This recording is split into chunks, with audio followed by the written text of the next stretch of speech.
If you've gone through an IVF retrieval and heard, "I'm so sorry, we did not get any eggs," despite having good-looking follicles and hormone levels ahead of time, you may have experienced something called empty follicle syndrome.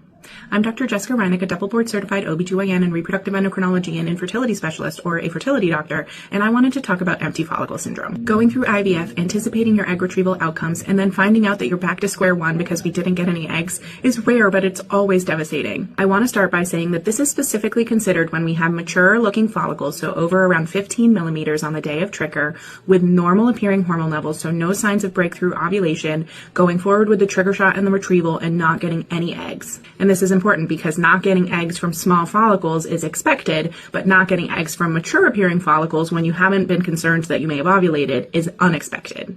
When this happens, we can think about two main things. The first revolves completely around the trigger shot. During follicular development, the egg is there, but it's tightly bound to the wall of the follicle. And in order to be able to retrieve it with egg retrieval, it needs to release into the fluid. It also needs to become a mature egg, and the trigger shot is what does all of that. The trigger shot is used to mimic the LH surge that would happen in a normal ovulatory cycle so that the egg releases. So if the trigger shot didn't work for whatever reason, you're not going to get any eggs.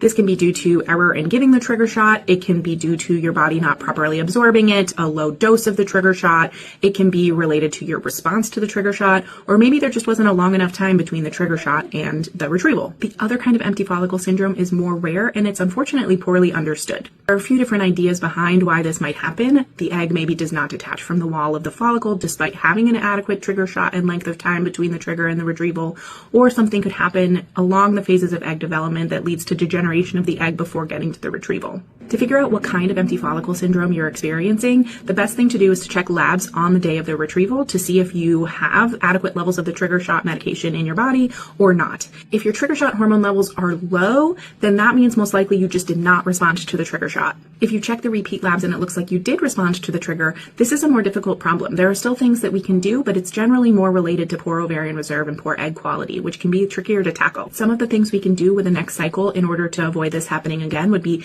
increasing the dose of the HCG trigger or waiting a longer period of time between the trigger and the retrieval.